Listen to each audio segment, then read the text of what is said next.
ఇప్పటి వరకు అధికార పార్టీ ఎన్డీఏ అలాగే ఇండియా కూటమి మధ్య ఉపరాష్ట్రపతి ఎన్నికలు విశ్లేషంగా జరుగుతున్నాయి. పోరు నువ్వా నేనా అనేటట్టుగా ఎందుకు సాగుతుంది? ఆల్రెడీ ఎన్డీఏకు సంఖ్యాపరంగా బలం ఉన్నప్పటికీ ఎన్డీఏ వైపు రాధాకృష్ణన్ గారు నిలబెట్టారు. మహారాష్ట్ర గవర్నర్ ఆయన అభ్యర్థిగా ప్రస్తుతం ఉన్నారు. ఇక ఇండియా కూటమి కూడా కాస్త ఆలస్యంగానే అభ్యర్థిని ఖరారు చేసింది. జస్టిస్ సుదర్శన్ రెడ్డి ఉపరాష్ట్రపతి పదవికి పోటీ చేస్తున్నారు అంటూ ప్రకటన చేశారు. ఈ ఎన్నికల కీలకమైందా అంటే రెండు ప్రధాన కూటములకు చెందిన వాళ్ళే కాకుండా తెలుగు రాష్ట్రాలకు చెందిన ఇతర పార్టీల ఓట్లు, ముఖ్యంగా ఆంధ్రప్రదేశ్లో వైఎస్ఆర్ కాంగ్రెస్ పార్టీ, అలాగే తెలంగాణలో బీఆర్ఎస్, ఈ రెండు పార్టీల ఎన్డీఏ కోసం లేదా ఇండియా కూటమి కోసం అధికారికంగా లబ్ధి ఇవ్వలేదు. అయితే ఇక్కడే ఆశ్చర్యం, ఆంధ్రప్రదేశ్లో మాత్రం వైఎస్ఆర్సీపీ పార్టీ జగన్మోహన్ రెడ్డి గారికి స్వయంగా బీజేపీ దగ్గరుండి ఫోన్ చేసి మరీ మద్దతు కోరడం జరిగిందట. వైఎస్ఆర్ కాంగ్రెస్లోకి లోక్సభ 4 అలాగే రాజ్యసభలో 7 మంది సభ్యులున్న నేపథ్యంలో ఎన్డీఏ అభ్యర్థి గెలుపు ఖాయం చేసుకోవడానికి ఇది కీలకం.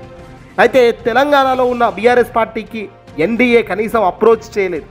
ఈ కారణం ఇప్పుడు రాజకీయ వ్యూహంతో అడ్డంగా వెలుగులోకి వస్తుంది.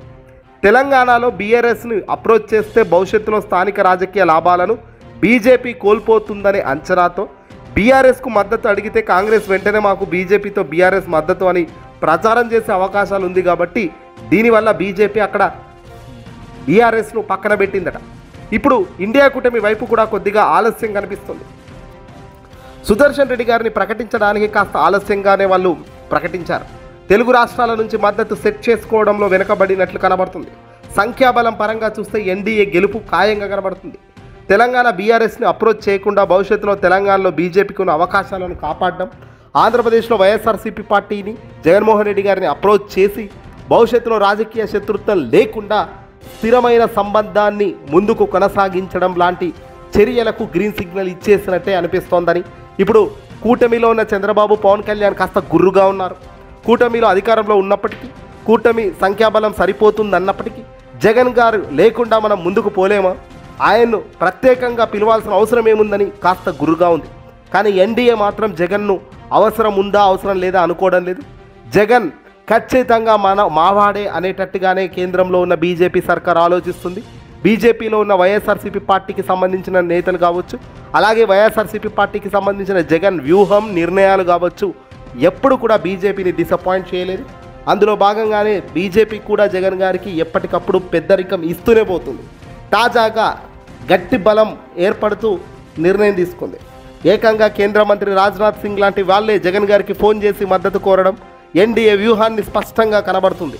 తెలంగాణలో మాత్రం బీఆర్ఎస్కు దూరంగా ఉంచడం, ఆంధ్రప్రదేశ్లో వైఎస్ఆర్తో స్నేహపూర్వకంగా ఉండటం, భవిష్యత్తులో ఇద్దరు రెండు రాష్ట్రాల్లో రాజకీయ పరిస్థితులను పాజిటివ్గా ఉంచడానికి ఇది కీలక పాయింట్గా మారుతోంది.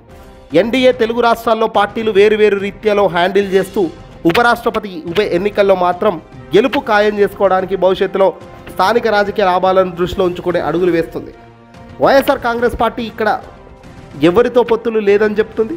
వాస్తవానికి అధికారిక పొత్తులు లేవు, కానీ మద్దతు సానుకూలత ఖచ్చితంగా ఉందనేది చెప్తున్నారు. మాకు శత్రువులు కేంద్రంలో ఉన్న వాళ్ళు కాదు, రాష్ట్రంలో ఉన్న తెలుగుదేశం పార్టీ అని జగన్ చాలా సందర్భాల్లో కుండబద్దలు కొట్టారు.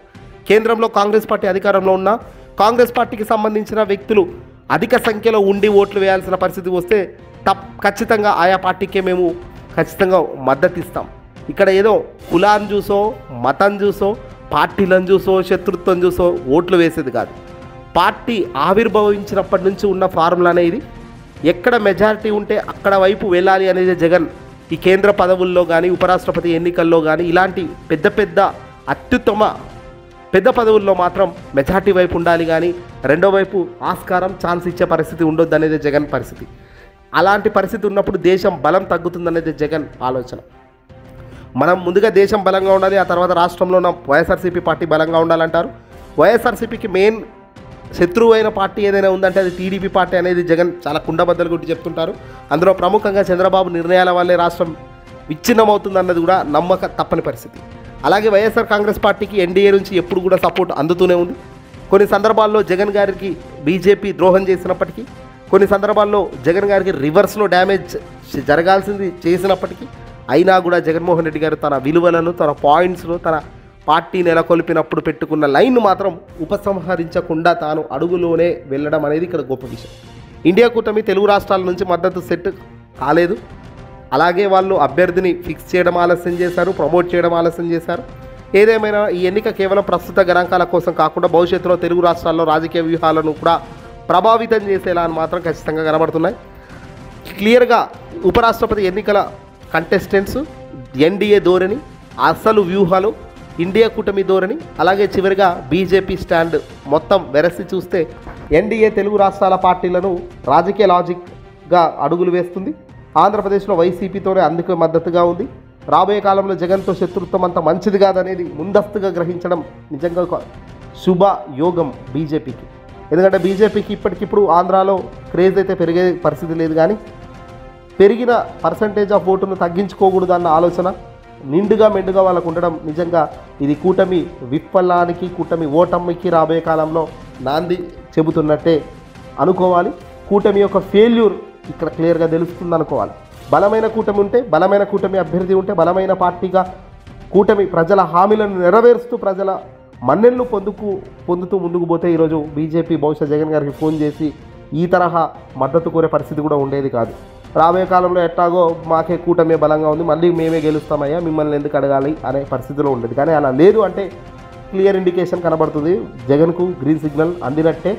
రాబోయే కాలంలో ప్రతి ఇది తన వైపు తిప్పుకోగలిగితే, ప్రతి తప్పును ప్రజల ముందుకు తీసుకెళ్ళి నిలదీయగలిగితే, ప్రతి ఇది ప్రజల ముందు గెలుచుకోగలిగితే జగన్కు ప్రభంజనం ఎంతో దూరంలో లేదు అనేది క్లియర్గా తెలుస్తుంది.